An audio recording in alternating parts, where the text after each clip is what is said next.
ઓમ વક્રતુંડ મહાકાય સૂર્યકોટિ સમપ્રભા નિર્વિઘ્નં કુરુ મે દેવ સર્વકાર્યેષુ સર્વદા. ઓમ શ્રી પ્રભુ પરમાત્માને ખૂબ સરસ મજાની પ્રાર્થના કરીએ. સૌનું કરો કલ્યાણ હે દયાળુ પ્રભુ, સૌનું કરો કલ્યાણ. નર નારી પશુ પક્ષીની સાથે જીવજંતુનું તમામ જગતના વાસીઓ સૌ સુખ ભોગવે આનંદે આઠે જામ. દુનિયામાં દર્દ દુકાળ પડે નહીં, લડે નહીં કોઈ ગામ. સર્વ જગે સુખાકારી વધે, વળી વધે ધન ધાન્ય. કોઈ કોઈનું બુરું ન ઈચ્છે, સૌનું ઈચ્છે સૌ સમાન. પોત પોતાના ધર્મ પ્રમાણે સર્વ ભજે ભગવાન. ઓમ નમો ભગવતે વાસુદેવાય. શ્રી ભાગવત ભગવાનજી મહારાજ કી જય. શ્રી ડોંગરેજી મહારાજ કી જય. શ્રી સુખદેવજી મહારાજ કી જય. શ્રી પરીક્ષિત મહારાજ કી જય. વ્યાસ નારાયણ ભગવાન કી જય. કૃષ્ણ કનૈયાલાલ કી જય. બાંકે બિહારી મહારાજ કી જય. કરારવિંદેન પદારવિંદમ મુખારવિંદે વિનવેશયંતમ વટસ્ય પત્રસ્ય પુટે શયાનમ બાલમ મુકુંદમ મનસા સ્મરામિ. ઓમ શ્રી પ્રહલાદજી મહારાજ કી જય. આપણે હમણાં જ પ્રહલાદજી હિરણ્યકશિપુ નરસિંહ ભગવાન મહારાજ કી જય, નરસિંહ ભગવાનની કથા ખૂબ સરસ મજાની સાંભળી. આજની કથા આપણે કૃષ્ણ પરમાત્માને સરસ મજાની સંભળાવીએ છીએ એવા ભાવ શ્રદ્ધા સાથે. આજે 10મી ડિસેમ્બર છે અને દસમ પણ છે, મંગળવાર છે. ગણપતિ મહારાજ કી જય. હનુમાનજી મહારાજના ચરણોમાં વંદન સાથે આજે 10મી ડિસેમ્બર, આજે મારો લગ્ન જીવન દિવસ છે. સાથે સાથે મારો મોટો દીકરો આશીષ અને નાનો દીકરો કિશન, અમારા ત્રણની આજે મેરેજ ડેટ છે. એટલે આજના આ શુભ પ્રસંગે આજની કથા હું ભગવાનને સમર્પિત કરું કે અમારા ત્રણેયનું લગ્ન જીવન, દાંપત્ય જીવન પ્રસન્ન રહે. ત્યારબાદ પછી આપણે કથા પૂરી થાય એટલે મંત્રોચ્ચાર પણ કરીશું. શ્રી કૃષ્ણ કનૈયાલાલ કી જય. ઓમ નમો ભગવતે વાસુદેવાય. પરમાત્મા પ્રહલાદજીનું વચન સત્ય કરવા માટે જગતમાં હું સર્વ ઠેકાણે રહેલો છું, અત્ર તત્ર અને સર્વત્ર. એ માટે સર્વવ્યાપકતા સિદ્ધ કરવા માટે થાંભલામાંથી નરસિંહ ભગવાન પ્રગટ થયા છે. પરમાત્મા સર્વકાળ અને સર્વ ઠેકાણે બિરાજેલા છે. એવો જેનો અનુભવ થાય છે તે કદી પાપ કરી શકે જ નહીં. પણ આવો અનુભવ કરનારા કેટલા, બહુ જ ઓછા. અને આપણે ભક્તિ કરવી છે તો મંદિરમાં જઈને કરીએ, આપણા ધર્મસ્થાન ઉપર જઈએ, પૂજા સ્થાને જઈએ છીએ. પણ જરૂરી નથી કે ભક્તિ મંદિરમાં જ થાય. ભક્તિ કોઈ પણ સ્થળે થઈ શકે છે. વેપાર એ પણ ભક્તિ છે. વ્યાજબી નફો લેવો એ એક વેપારીનો ધર્મ છે. વેપારી ગ્રાહક સાથે વાતો કરે ત્યારે પરમાત્મા સર્વમાં રહેલા છે ભૂલી જાય છે, અને તેથી વેપાર પાપ રૂપ થયો છે. એટલે વેપારમાં પણ એક નૈતિકતા હોવી જોઈએ, નીતિમત્તા હોવી જોઈએ, નિષ્ઠા હોવી જોઈએ. નરસિંહ સ્વામીનું પ્રાગટ્ય સ્તંભમાંથી થયું. વિચાર કરવા જેવું છે બધાને. આપણે વિચાર કરીએ કે ઘન પદાર્થવાળો આ જે થાંભલો છે તો એમાં ભગવાન કેવી રીતે રહે? થાંભલો પોલો તો નહોતો, એકદમ ઘન પદાર્થવાળો નકોર. તો અંદર ઠાકોરજી આ નરસિંહ ભગવાન કેવી રીતે બેઠા હશે? પરમાત્મા છે ને સૂક્ષ્મ રીતે થાંભલામાં બેઠા હતા, પરંતુ પ્રહલાદજીની ભક્તિ તે સૂક્ષ્મમાંથી સ્થૂળ બન્યા. અને પ્રહલાદજીનો પ્રેમ પણ એવો છે કે સૂક્ષ્મ સ્વરૂપ સ્થૂળ બનીને બહાર આવ્યું. અતિશય પ્રેમ વગર પ્રભુ પોતાનું સ્વરૂપ ક્યારેય પણ બતાવતા નથી. જ્યારે સુખ મળે ત્યારે ભગવાનની સ્તુતિ કરીએ. સુખમાં ભગવાનને કહેજો કે હું લાયક નથી, છતાં આપને બહુ જ તમે અમને ખૂબ જ સુખ આપ્યું છે, બહુ ધન આપ્યું છે. સુખમાં પ્રભુને સાથે રાખવાથી તમારે ઘેર દુઃખ કોઈ દિવસ નહીં આવે. આપણે 25, 30, 40 વર્ષ પહેલાં આગળના આપણો ઇતિહાસ જોઈએ, ભૂતકાળ વીખી નાખીએ ને, એના પાના આમાં કરતાં જોઈએ ને, તો આપણી પાસે જે તે સમયે સાયકલના પણ ફાફા હતા. ભાડાના મકાનમાં મોટા ભાગના માણસો રહેલા છે. સાયકલે નહોતી. માંડ થોડાક નાનકડા પગારમાં પૂરું થતું હતું. અને આજે એવી સ્થિતિ છે કે બધાને મોટા ભાગે 4 વ્હીલર આવી ગયા છે, બંગલાઓ થઈ ગયા છે, ધન ધાન્ય થઈ ગયા છે, સુખ સંપત્તિનું સામ્રાજ્ય સ્થપાઈ ગયું. આ કોના થકી? આ ભગવાન થકી છે. આપણું એમાં કાંઈ ન આવે, પાંચ્યું ન આવે. ગમે એટલી મહેનત કરવા છતાં એમ લાગે કે હું જ બધું કરું છું, પણ વાત ખોટી છે. હજારોના લાખો રૂપિયા કમાઈ ગયા હોય ને પણ 5 મિનિટમાં જઈ વયા જાય ખબર ના પડે. એટલે જે કાંઈ છે એ ભગવાનને આભારી છે. આપણા જીવનમાં કદાચ કોઈ દુઃખના પ્રસંગ આવી જાય ને તો દુઃખમાં પણ ભગવાનનો ઉપકાર માનતા રહીએ, દુઃખમાં પણ ભગવાનની સ્તુતિ કરતા રહીએ. મનને વારંવાર સમજાવીએ કે પ્રભુએ મને સુધારવા માટે આ સજા કરી છે, પ્રભુએ મારા પાપના પ્રમાણમાં બહુ ઓછી સજા કરી છે. અત્યારે દરેકના ઘરે કાંઈક ને કાંઈક સમસ્યાઓ છે, કાંઈક ને કાંઈક પ્રશ્નો છે. ક્યાંક તો વ્યવહારિક છે, કાંઈક તો સાંસારિક છે, કાં તો આર્થિક છે, કાં તો માનસિક છે. પણ કાંઈક ને કાંઈક દરેકને પ્રશ્નો હોય જ છે. અને જો પ્રશ્નો અને સમસ્યાઓ દુઃખ ના હોય તો ભગવાનને સંભાળે જ કોણ? તો ભગવાન એક ખૂણામાં છાનામાં બેઠા રહીએ, કોણ સંભાળે આપણને? પણ જ્યારે દુઃખ હોય છે, જ્યારે સમસ્યાઓનો પ્રશ્ન હોય ને ત્યારે જ ભગવાન સાંભળે. અને એટલે જ કુંતી માતાએ કાયમી વિપત્તિ માંગી છે. આપણે બધા જ પુણ્યનો હિસાબ રાખીએ છીએ કે મેં અહીંયા આટલું દાન ધર્મ કર્યું છે, એક આશ્રમમાં મેં 10 પંખા મૂક્યા છે, આવા બધા હિસાબ રાખીએ. પણ આપણે કેટલા ખોટા કામ કરીએ છીએ, કેટલાને કેટલી ગાળો આપી છે, કેટલી ઘૃણા તિરસ્કાર કર્યા છે, કેટલા પાપ કર્યા છે, એના હિસાબ નથી રાખતા.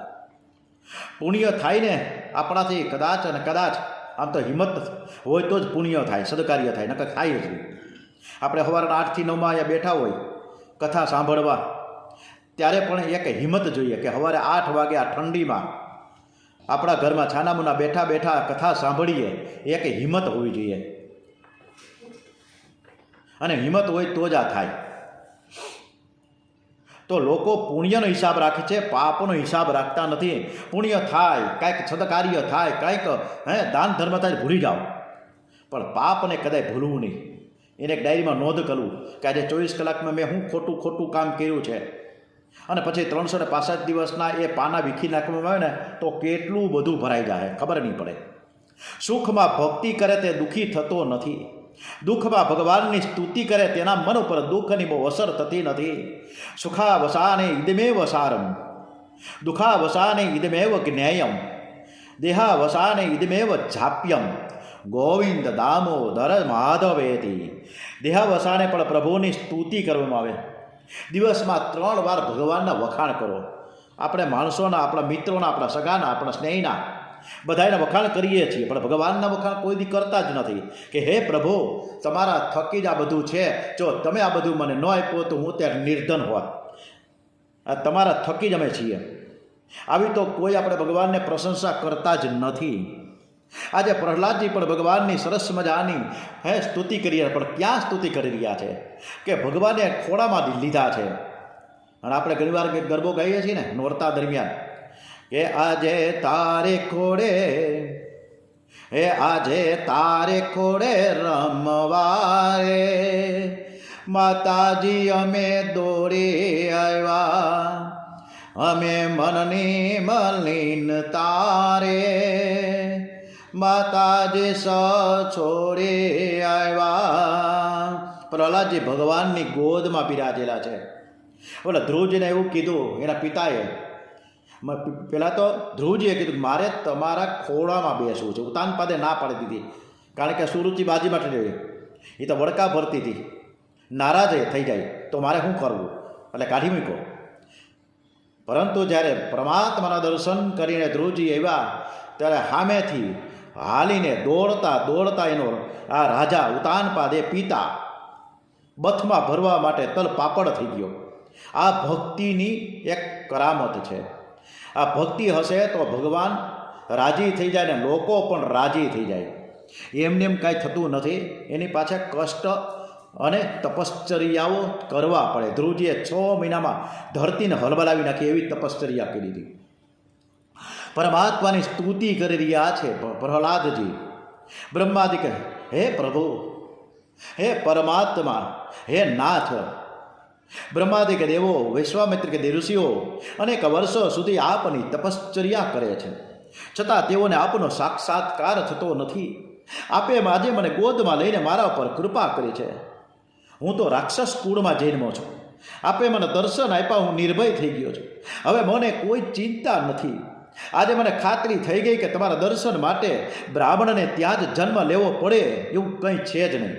યજ્ઞાદિક કાર્યો કરવાનો સર્વનો અધિકાર નથી, પણ ભક્તિ કરવાનો અધિકાર તો સર્વને છે.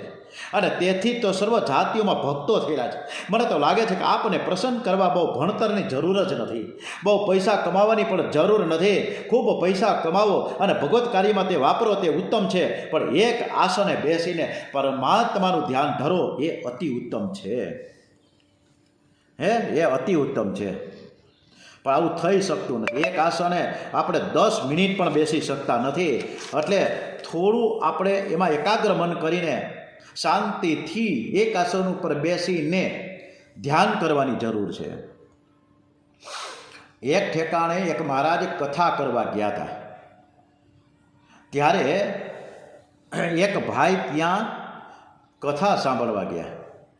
એટલે એણે કીધું કે મહારાજ, તમે કથા તો બહુ સરસ કરો છો, બધું બરોબર, અને તમે એમ કહો છો કે ઠાકોરજીને અર્પણ કર્યા વિના પાણી પણ પીવું નહીં, થાળ ધરવો, અને ભગવાન ભોજન કરી લઈએ પછી તમારે એ જમવાનો થાળ લઈ અને પછી એની પ્રસાદના સ્વરૂપમાં આપણે જમવું.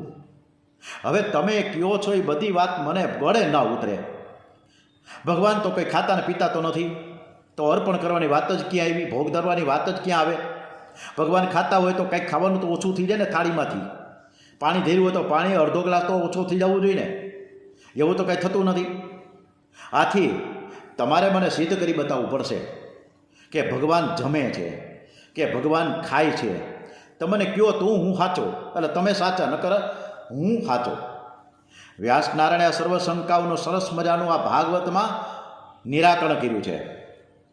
એટલે ભલા મહારાજે એક સરસ મજાનું મોટું ગલગોટા જેવું મોટું એકદમ ગુલાબનું ફૂલ લેવા મંગાવ્યું, અને પછી એ ગુલાબનું ફૂલ એણે સૂંઘ્યું 2 વાર. અને પછી ઓલો જે ભાઈ આવ્યો તો મનસુખલાલ, અને એને કીધું, મનસુખ તું એક કામ કર, તું ફૂલનું સૂંઘ 5 વખત સૂંઘ. પછી જે બાજુમાં મગનલાલ છે એને પણ સૂંઘાડ.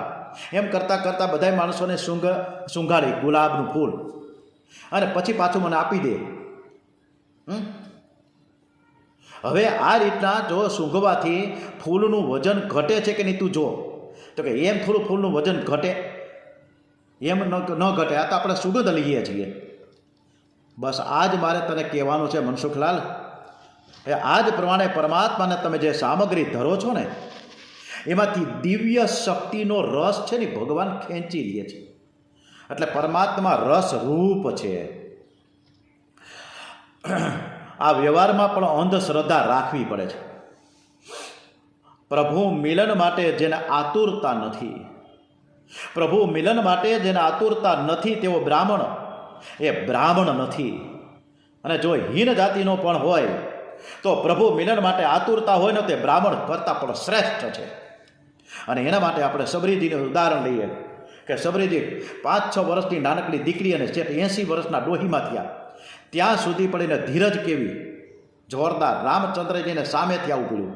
કેવળ ગંગા કિનારે એક નાવડી લઈને બેઠો હતો, અને ત્યાં રામચંદ્રજીએ સામેથી બોલાવ્યો કે મારે તારી નાવડીમાં જવું છે અને આગળ વધવું છે. તો આ શ્રેષ્ઠ છે.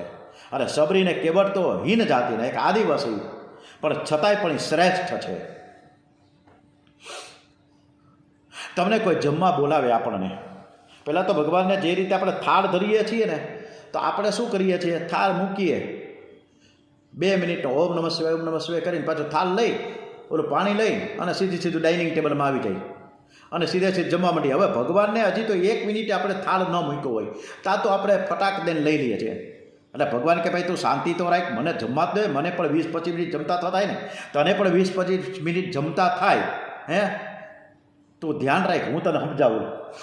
તું અત્યારે જમવા બેસ ડાઇનિંગ ટેબલ ઉપર અને તારી આગળના ભાગમાં સરસ મજાનો થાળ મૂકવા, મગમગતો હાઈ ક્લાસ રસા સ્વાદવાળો થાળ ધરવામાં આવે અને પછી એ થાળ મૂકે એટલે ઓમ પ્રાણાય સ્વાહા મંત્ર બોલીને એકદમ ફરી એ થાળી લઈ લેવામાં આવે, તો તારું મોઢું કેવું થઈ જાય, દશા કેવી થઈ જાય.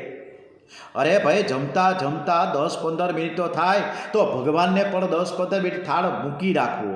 ભગવાન ધીમે ધીમે અંદરથી એ દિવ્ય જે રસાસ્વાદ છે ને એ ખેંચશે. એટલે ભગવાનને શાંતિથી જમાડો. આપણે આપણા શરીરનો કેવો સરસ મજાનો પ્રેમ કરીએ છીએ, બ્યુટી પાર્લરમાં જાય બધા, તો એના કરતાં પણ ભગવત સ્વરૂપમાં 1000 ગણો પ્રેમ રાખો ને. યથા દેહે તથા દેવે અને યથા દેવે તથા ગુરો. ભગવાન બહુ કોમળ છે, એમની સેવા પૂજા પ્રેમથી કરો. ઘણા લોકો ઠાકોરજીને તરભાણામાં પધરાવે, ધીમે ધીમે સ્નાન કરાવે અને એ બોમ્બેથી એક ભાઈબંધ આવ્યો હોય અને કહે કે મહેશભાઈ હું આવ્યો છું, બારણું ખોલો. હજી તરભાણામાં ગણપતિ બાપા અને હનુમાનજી મહારાજને ઠાકોરજી હજી તો સ્નાન કરવાનું બાકી હોય, હજી તરભાણામાં બેઠા હોય. ત્યાં તો ઓલો ભાઈબંધ આવે અમારો હિમાંશુ ત્રિવેદી, એટલે તરત જ આ મહેશ છે ને સ્ટોપર ખોલીને આવો એટલે ભાઈ ક્યારે આવ્યા, બેસો એમ કરીને એની સાથે અડધો કલાક કાઢી નાખે. અને ઓલા તરભાણામાં બેઠા બેઠા ભગવાન બધું જોયા કરે કે મારો મહેશ છે ને એના ભાઈબંધ સાથે ગપાટા મારે છે, પણ મને આ તરભાણામાં પાણી ભરેલા તરભાણામાં શિયાળામાં ઠંડીમાં એમને બેહાડી દેખો. અરે ભાઈ કોક દિવસ આપણે તળાવમાં જઈએ ને આપણે કેળ એમને રાખી દેવામાં આવે 5-10 મિનિટ, તો શું થાય, થર કાપવા માંડે. તો ભગવાનની આવી દશા આપણે કરવાની? અરે ભાઈ ગમે તે હોય, આપણે પૂજા અર્ચના કરતા હોય ત્યારે ખૂબ જ શાંતિથી ધ્યાન મગ્ન કરીએ. કોઈ પણ વ્યક્તિ આવે તો એને શાંતિથી પહેલાં તો આવકાર આપીને બેહાડો કે ભાઈ હું હમણાં આવું છું, પહેલાં મારી પૂજા થઈ જવા દો. પણ એવું કાંઈ આપણે કરતા નથી. અને ઓલા પૈસા ગણતા હોય ને, 500 રૂપિયાનું બંડલ મને હમણાં એક ભાઈ આપી, અમિતભાઈએ, અને હું હમણાં 2 દિવસ પહેલાં 500ની નોટનું આમ ગણતો હતો. અને ત્યાં રમેશભાઈ આવ્યા મારા મિત્ર, એટલે મેં એ મારા ભાઈબંધ છે ને રમેશભાઈ, એના પર થોડીક દ્રષ્ટિ કરી પડીને હું બહુ જોયું નહીં. હું કામ કે મારું ધ્યાન 500 રૂપિયાની નોટ ગણવામાં હતું, એ બંડલ ગણવા. કદાચ રખે નહીં એ નોટ ગણવામાં મારી ભૂલ થઈ જાય તો આપણું ધ્યાન ક્યાં હતું? બંડલમાં. પૈસા ગણવામાં આપણું ધ્યાન રહે છે, પણ પૂજા કરવામાં, માળા કરવામાં, ધ્યાન અર્ચના કરવામાં અને સ્નાન કરાવવામાં આપણું ધ્યાન રહેતું નથી. આવી પૂજા આપણે કરીએ છીએ તો ભગવાન પ્રસન્ન કેવી રીતે થાય? તો શાંતિથી એકવાર સરસ મજાનું આવતીકાલથી આપણે સરસ મજાનું ધ્યાનથી ભગવાનને પૂજા અર્ચન કરીએ તો મજા આવે. તુલસીદાસ ચંદન ઘીસે અને તિલક કરે રઘુવીર. ખૂબ સરસ મજાનું આ તુલસીદાસજીની કે તુલસીદાસ ચંદન ઘીસે.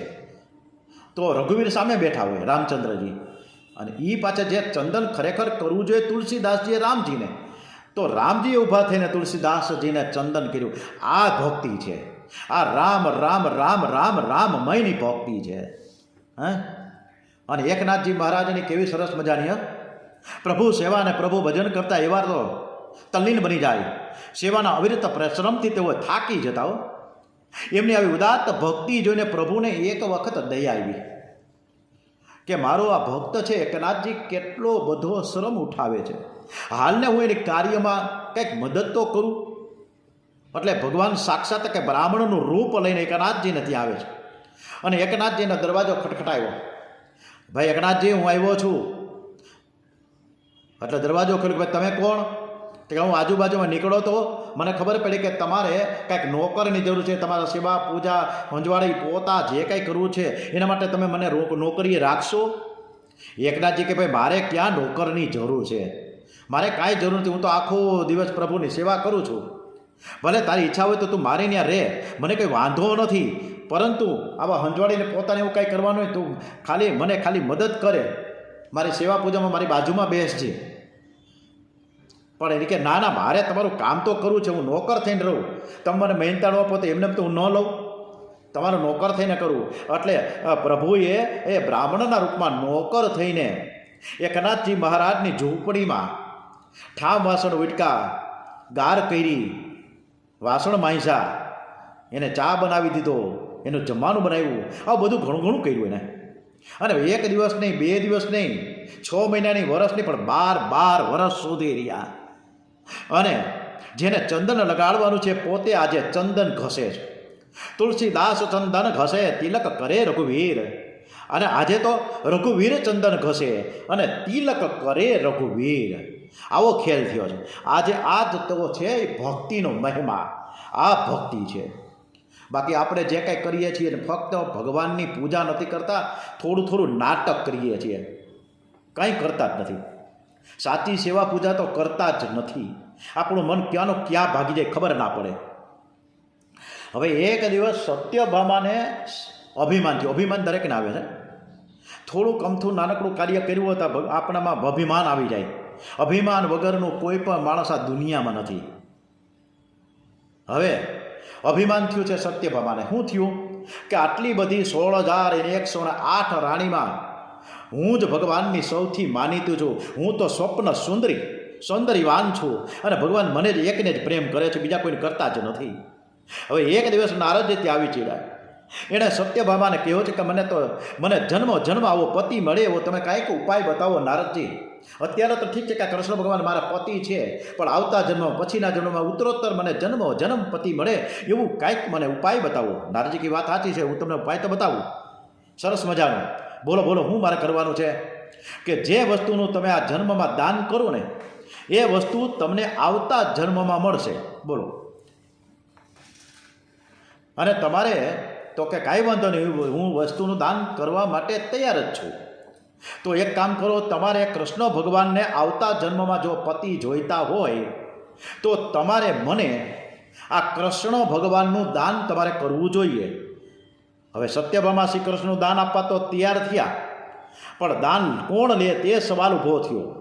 એટલે છેવટે નારદજી દાન લેવા થયા, દાન લેવા તૈયાર થઈ ગયા. સત્યભામા સંકલ્પ કરે છે અને શ્રી કૃષ્ણ ઓમ વિષ્ણવે નમઃ, ઓમ વિષ્ણવે નમઃ, ઓમ વિષ્ણવે નમો નમઃ એમ કરીને જમણા હાથમાં પાણી લીધું અને શ્રી કૃષ્ણનું દાન નારદજીને કરવા લાગ્યા. શ્રી કૃષ્ણ દાનમાં મળી ગયા એટલે નારદજી તો કૃષ્ણ ભગવાનને લઈને હાલવા લાગ્યા. આ જોઈને સત્યભામાએ બૂમ પડે, ભાઈ તું ક્યાં જા નારદ, તું જાસ ક્યાં? આ કૃષ્ણ ભગવાનને લઈને તું ક્યાં જા? મારો પતિ છે આ, તું લઈને ક્યાં ભાગ્યા?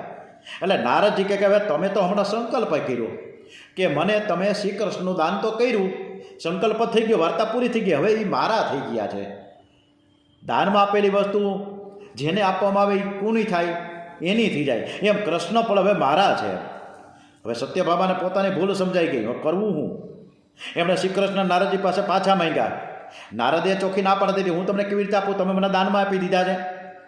આ વાતની ધીમે ધીમે બધી વાત ખબર પડી આવી. ચારે બાજુ રાજમહેલમાં 16,108 રાણીઓ એકી સાથે, એટલે 107. આઠમાં તો હતા સત્યભામા. 16,107 ગણગણ કરતી બધી રાણીઓ આવી ભેગી થઈ ગઈ કે ભાઈ આ શું થયું? તો કે ભાઈ આ નારદજી કૃષ્ણ ભગવાનને લઈ જાય છે, આપણા કૃષ્ણ પતિદેવને લઈ જાય, હવે પાછા આપવા માગતા નથી, હવે કરવું શું? એટલે ત્યાં રૂકમણી પણ આવ્યા હતા. એટલે રૂકમણીને કીધું કે જો, નારદજીએ કીધું કે શ્રી કૃષ્ણને તો સત્યભાઈ મને દાનમાં આપ્યા છે એટલે મારા થયા, પણ જો તમે શ્રી કૃષ્ણના ભારોભાર સોનાના અલંકાર મને આપી દો તો હું એને પાછા આપવા તૈયાર છું, મને કોઈ વાંધો નથી. દાનમાં દીધેલી વસ્તુ મફતમાં તો કેવી રીતે પાછી દેવાય? એક ત્રાજમાના પલ્લામાં કૃષ્ણ ભગવાનને બેસાડો અને બીજામાં તમારા સોનાના દાગીના મૂકી દો, મને કોઈ વાંધો નથી. સત્યભામાએ કે કાંઈ વાંધો નહીં ભાઈ, મારો પતિ મને કૃષ્ણ મળતા હોય તો હું બધું આપવા તૈયાર છું. તરત બધા એના ઘરના કાઢ્યા અને પલ્લામાં મૂકવા માંડ્યા, ત્રાજવામાં. પણ ભગવાનનું વજન થાય ને કેટલું થવાનું, હાલો ને ભાઈ, મંડો ભેગા કરવા. એટલે સોનાના બધા દાગીના મૂક્યા ત્રાજવામાં.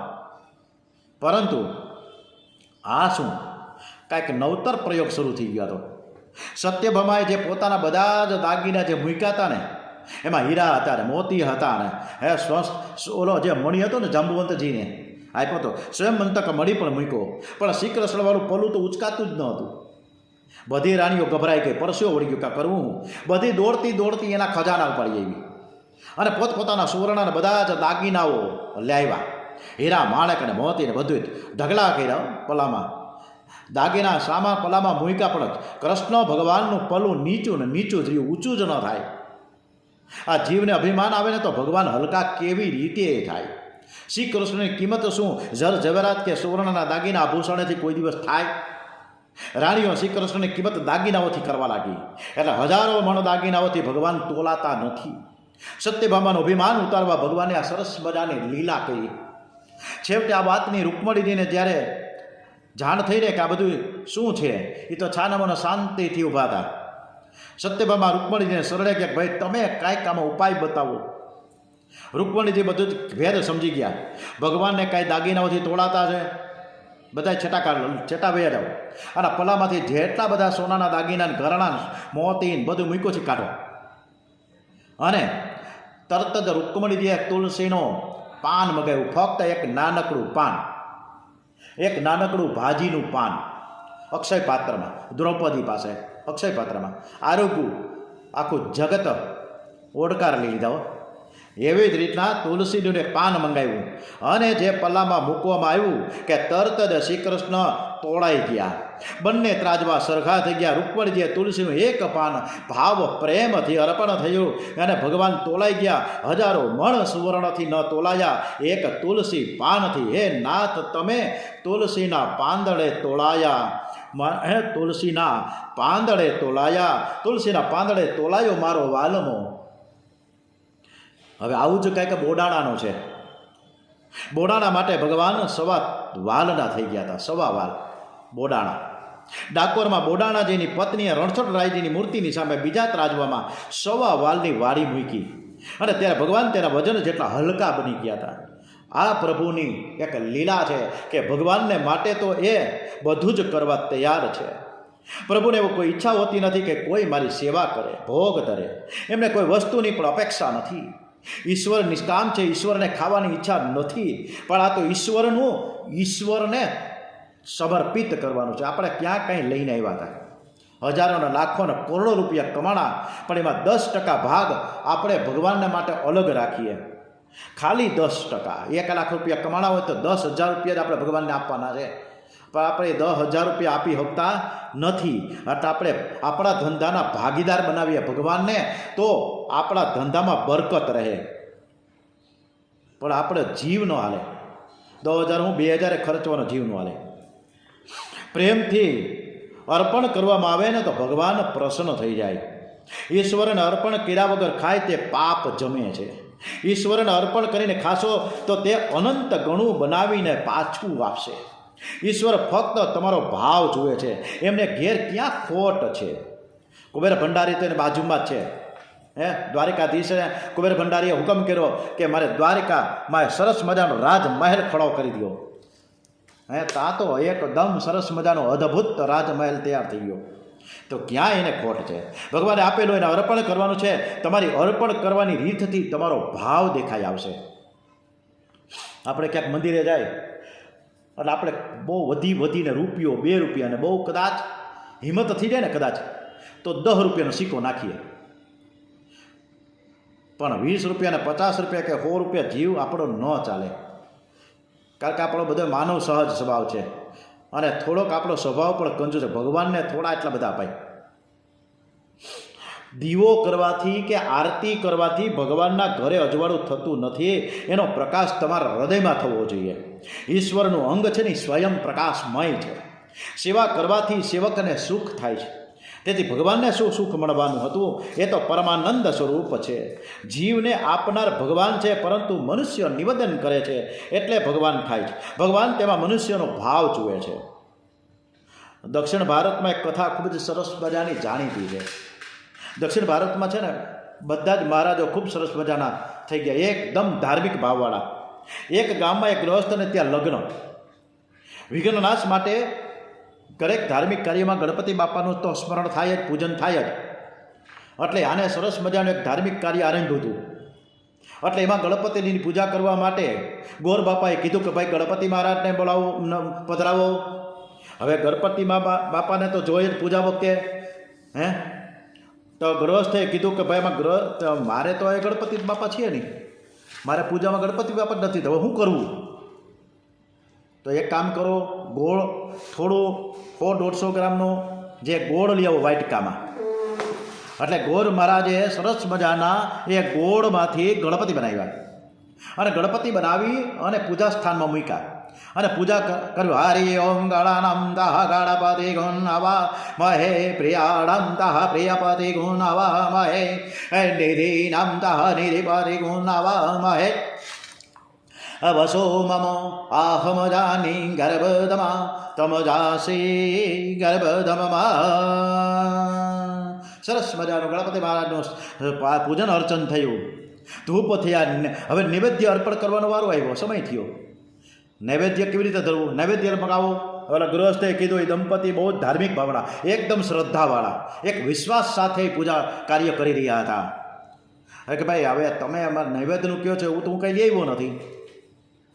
તો ગોર મહારાજ કે ભાઈ કાંઈ વાંધો નહીં, ગણપતિ બાપાની જે મૂર્તિ ગોળની બનાવી હતી ને એમાંથી થોડોક ગોળ કાઢ્યો અને ગણપતિજીની હવે ગોળના ગણપતિની સામે એમાંથી ગોળ કાઢ્યો અને ન્યાય એની સમક્ષ મૂકી દીધો. ચાલો નૈવેદ્યમ સમર્પયામિ.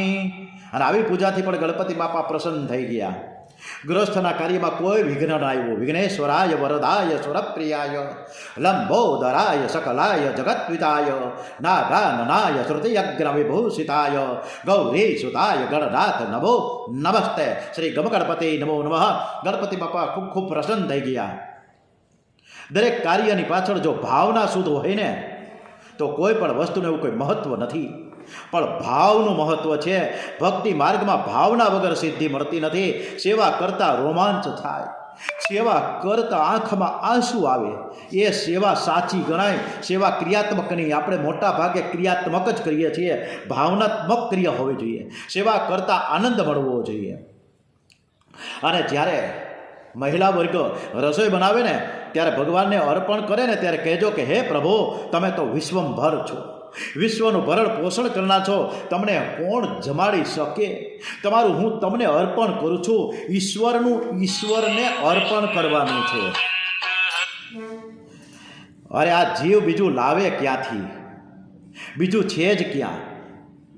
ભગવાને તો આપણે આપ્યું છે. દિગંબર અવસ્થામાં આપણો જન્મ થયો છે, દિગંબર અવસ્થામાં પાછું ઉપર પહોંચવાનું છે.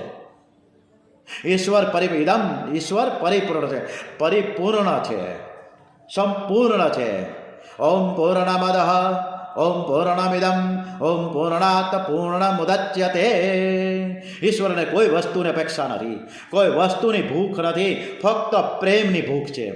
જ્ઞાન માર્ગમાં ત્યાગ અને વૈરાગ્યની જરૂર છે. અને કેટલાક લોકો ઠાકોરજી સામે પૂજા સ્થાનમાં બેસતાય કોઈને આવડતું નથી. એ પગ ઉપર પગ ચડાવીને બેસે છે. મંદિરમાં, કથામાં, સેવામાં પરમાત્માની સામે પગ ચડાવીને બેસો નહીં. પગ ચડાવીને બેસવાથી પાપ લાગે છે. કેટલાક લોકો ઠાકોરજી સામે જોરથી બોલે છે. કેટલાકને ઠાકોરજીની સમક્ષ બહુ બગાસ આવે છે. એ પણ સારું નથી. સેવા પ્રેમથી કરો, પણ એવી રીતે કરો કે બગાસું ન આવવું જોઈએ. અને ઠાકોરજીની સેવામાં બેઠા પછી અપાન વાયુ છૂટે નહીં, એવી કાળજી રાખવી જોઈએ.